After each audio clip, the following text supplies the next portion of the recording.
নমস্কাৰ সকলো সাংস্কৃতিক প্ৰেমী ৰাইজলৈ অভিনন্দন জনাই আমাৰ এমঠি তিৱা লোক উৎসৱৰ লাংৰা তথ্যচিত্ৰৰ পাতনি মেলিছোঁ।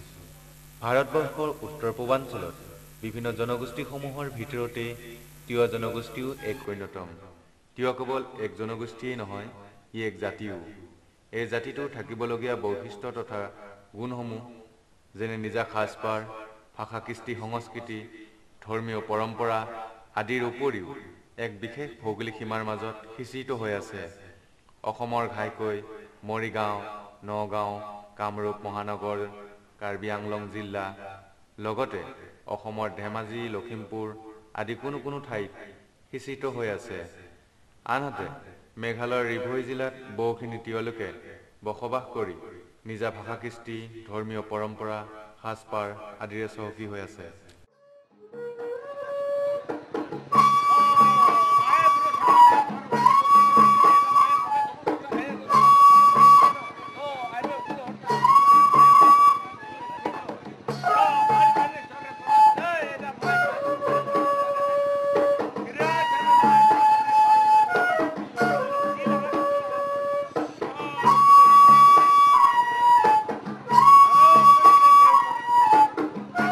কালৰ গতিত বহু তিৱাই ধৰ্মান্তৰ হৈ নিজা ধৰ্মীয় পৰম্পৰা আৰু উৎসৱ পাৰ্বণ পাহৰিলেও এচাম এনে তিৱা আছে যিয়ে নিজা জাতিক জীয়াই ৰাখিবলৈ আপ্ৰাণ চেষ্টা অব্যাহতি ৰাখিছে। এনে লোকসকলৰ প্ৰচেষ্টাতে জীয়াই আছে তিৱাসকলৰ ইয়াংলি, ওৱানচোৱা, খেলচাৱা, ছগৰা, লাংখুন পূজা, বদলমাজি পূজা, কেঁচাই খাইটি পূজা, বৰত উৎসৱ ইত্যাদি ইত্যাদি। ইয়াৰ উপৰিও তিৱাসকলৰ সহযোগত আয়োজন হৈ আহিছে জাগিৰৰ জোনবিল মেলা।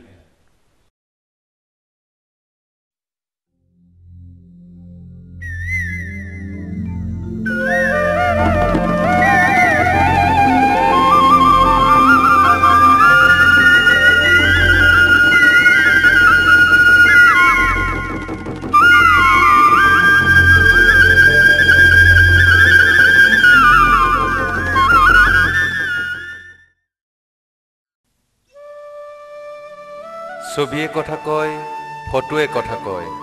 মোৰ হাতত থকা নিকন D3000 কেমেৰাৰে ধৰি ৰাখিছোঁ তিৱাসকলৰ বিভিন্ন উৎসৱৰ ফটো।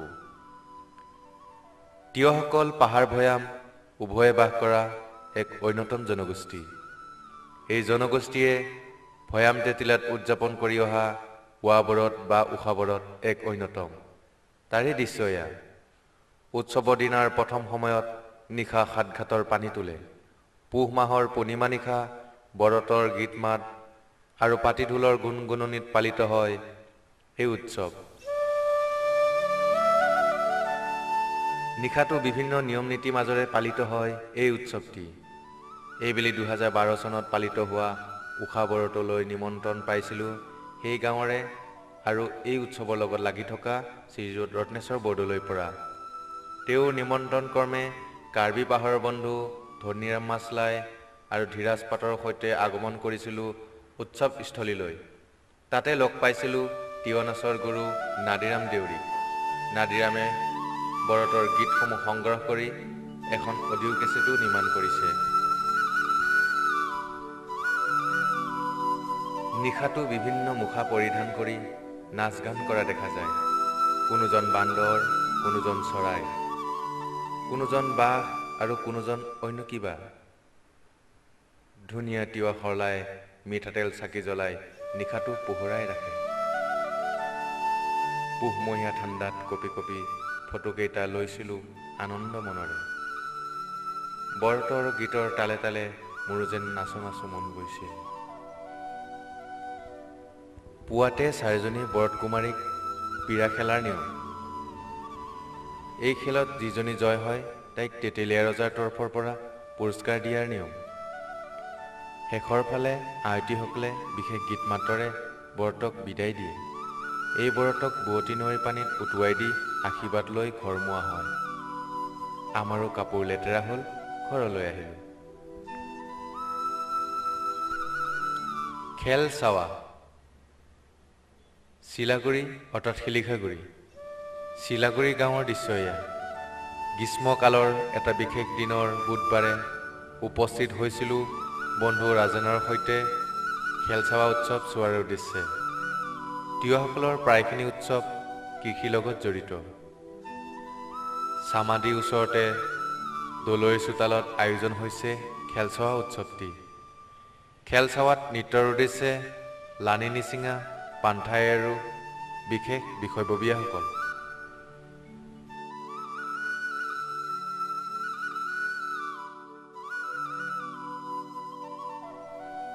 খেলচাৱাৰ নাচা ঠাইখিনিৰ চাৰিওফালে লোকে লোকাৰণ্য। আমাক উৎসৱ উদযাপন সমিতিৰ ফালৰ পৰা একোখনকৈ গামোচা পিন্ধিহে উৎসৱস্থলীত খালী ভৰিৰে প্ৰৱেশ কৰিবলৈ কৈছিল।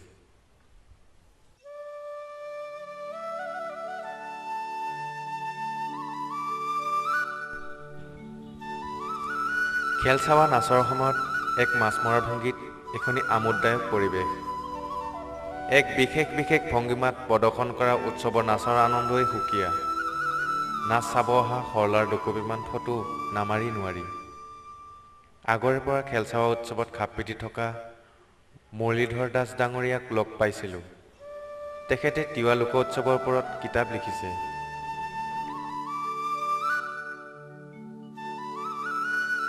এই উৎসৱতে আমি আন এজন তিৱা সমাজৰ অন্যতম ব্যক্তি আৰু তিৱা সাহিত্য সভাৰ সভাপতি মহেশ্বৰ পাটৰ ডাঙৰীয়াক লগ পালোঁ। তেওঁ উলুকুঞ্চি হাইস্কুলৰ প্ৰধান শিক্ষক। তেখেতে তিৱাৰ ওপৰত কেইবাটাও লিখা মেলা কৰিছে। অহাৰ আগতে একেলগে এঘৰত জু আৰু ভাত গ্ৰহণ কৰি ঘৰমুৱা হৈছিলোঁ। তিৱা মানেই মিঠা। এই মিঠা জাতিৰ সংস্কৃতিও মিঠা। এনে মিঠাৰ জাতিৰ উৎসৱসমূহ কিমান যে ৰঙীন, এনে ৰঙীনৰ মাজত সোমাবলৈ কাৰ মন নাযায়। তিৱাসকলৰ অন্যতম লোক উৎসৱসমূহৰ ভিতৰত ইয়াংলি উৎসৱো অন্যতম। এই উৎসৱত মদৰ এখন যেন ডাঙৰ মেলা। মদৰ লাওত আৰু বটলত কেঁচা মদ বা লাও পানী দেখি আমাৰ যেন ভাৱ হ'ল অন্য এখন পৃথিৱীৰ কথা।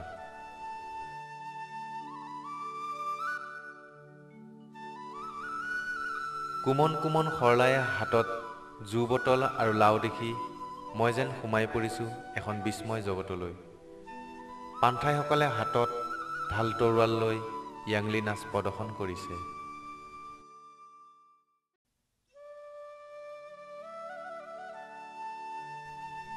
ইয়াংলি উৎসৱ প্ৰতি 5 বছৰ মূৰে মূৰে আমচাই বিনুং ৰাইজে পালন কৰি আহিছে। এই উৎসৱটি কৃষিৰ লগত জড়িত।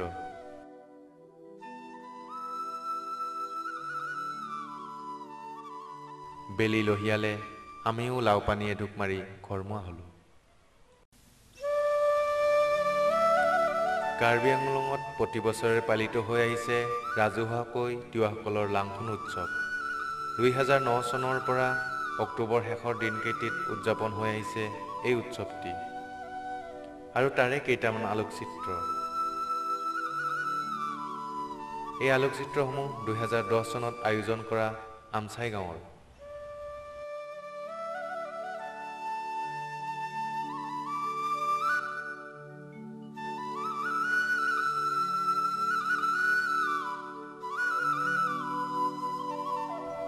– 2011 চনত পুনৰ আমচাই গাঁৱতে উদযাপন কৰা হয় উক্ত উৎসৱটি। –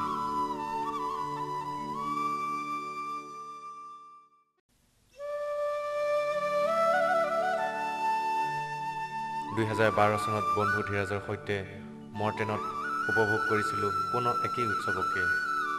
য'তে যেনে সুবিধা হয় ফটো লৈছিলোঁ মাথো। এনেকৈ প্ৰতি বছৰে পালিত হৈছে অক্টোবৰ মাহৰ শেষৰ দিনকেইটিত তিৱাসকলৰ লাংখুন মহোৎসৱ।